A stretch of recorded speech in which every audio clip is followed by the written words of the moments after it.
Gary Parrish here with second-year Ohio State coach Jake Diebler. So you bring back three of your top four scorers from last season.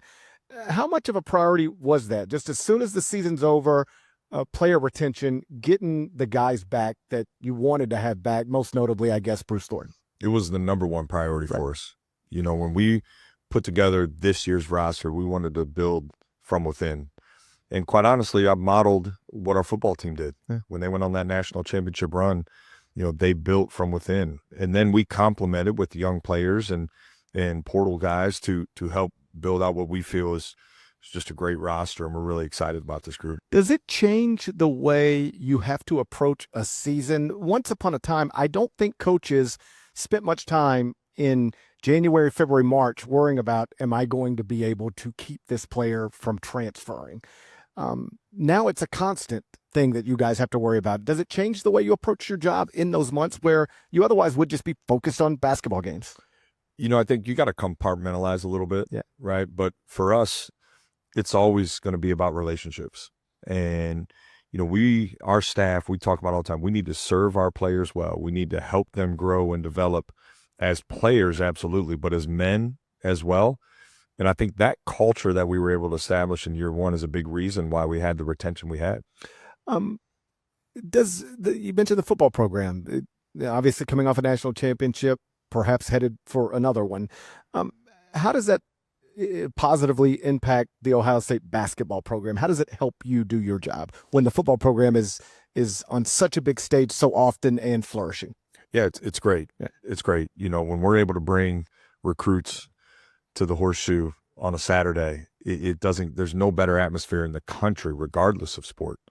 And you get to see the full force, power, influence of our, you know, Buckeye network. And that's huge. And then, you know, being able to work alongside Ryan, obviously not very often, but, you know, to the degree where he opened up his doors when he was doing some stuff with his team this summer and allowed me to sit in, and I was able to pick up a couple things and then take and implement them in our program. I think it's big time. I'd be a fool not to try and pick up as much as I can from what they're doing, because they are the best football team in the country. In a separate conversation I had with back home, I was talking to the Grizzlies' new head coach, a man named Tomas Isalo, and he's from Finland. And he said he's just for the first time in his life started watching like Sunday night football and Monday night football. And he is pulling things from the football field that he sees that he believes he can implement to a basketball court, misdirection, stuff like that. Is that something you've done? Can you look at other sports and develop ideas for basketball from football, soccer, other things? I spent some time with the Columbus Crew and their head coach this offseason, and I think the importance of passing and spacing in soccer, there's some translation to basketball, and being able to get angles and how important that stuff is. So I think absolutely as a coach, you got to always have your antennas up regardless of what you're watching. What can you pick up to help your team be better? And I try to do that absolutely. So one of the things I've picked up on today is, as I'm talking to various coaches, the current state of recruiting comes up, and I've had some say, you know, now I'm focused more on the transfer portal, don't care about high school players that much. Others have said, I still want to prioritize high school players and build from within and develop. That's the program I'm going to run. A lot of different opinions on how to do it. Every one of them comes hand in hand with the acknowledgement of, but I don't know if I'm doing it right. This is also new, and it's on some level confusing. Do you have a grasp for how you want to recruit, roster build going forward? The most important thing was player retention, but do you understand yet the balance that you need to have at Ohio State between transfer portal guys and high school prospects? I think you have to have just that. There has to be a balance. Again, we want to build around our guys who you know, grow and develop, which I'm really proud of the development we had in some guys last year. You know, I think we want a blend of good, young players coming into our program new every year, but also older, experienced, productive players who we can bring in to complement who we have back. But I think the hardest thing right now for us as coaches is it's really hard to plan, because there's uncertainty as to even what next year is going to look like. and not being able to plan makes it really hard in recruiting too. Right. So we're trying to navigate that as well as we possibly can. I feel like we have a good grasp on it. Obviously, we don't have all the answers, but retention first, complement both young and older, experienced, productive players in the portal as our formula. The other thing I've heard from coaches is that, most seem to have an idea of what they have to spend in revenue sharing, but no idea about NIL, whether they can get deals through the clearinghouse or not. When you're talking to other people in your profession, what kind of stories are you guys sharing? Because we just did this Candid Coaches series where we asked more than 100 college coaches if you just trust that your counterparts, colleagues, are going to follow the new rules as you understand them. And like 90% said no. And at the high major level, it was almost all no's. Literally only one high major coach said yes. And even he didn't think it would be like 80%. He was just like 51% might follow the rules. People don't know what they are, don't know who's following them. Just if you could expand on that state of confusion around trying to build a basketball program right now. I think, right now, I think most people want to try to do it the right way. We just don't know what that is. Right. That's the hardest part. Not being sure, what your total amount of money you have to work with presents a ton of challenges.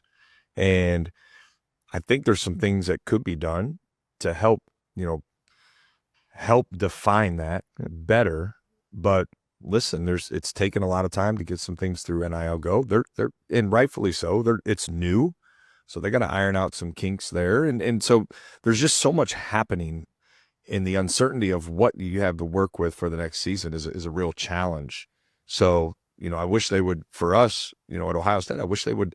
I wish there was a pathway to do a sport-specific cap. I wish there was a pathway to, make that at a level where at a place like Ohio State, you can be great in the NIL space in all sports, because we have the biggest, the best, the most powerful and brand in all of college sports. But we don't get to utilize that to the max because of these kind of uncertain guidelines we have right now. I mean, I don't want to speak out of turn, but I think this is probably true.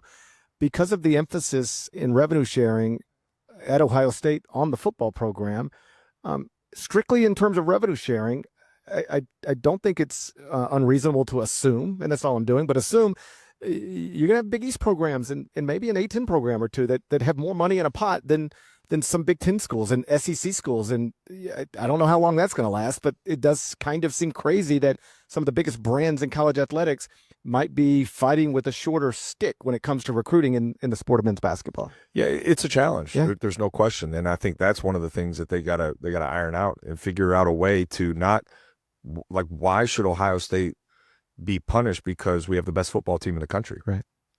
We should be able to prosper and operate as such, but we can't, right, in a lot of regards. And I think we're not certainly the only program that's facing these challenges of trying to find ways to be competitive in the NIL space in, again, what is a space that isn't clearly being defined yet.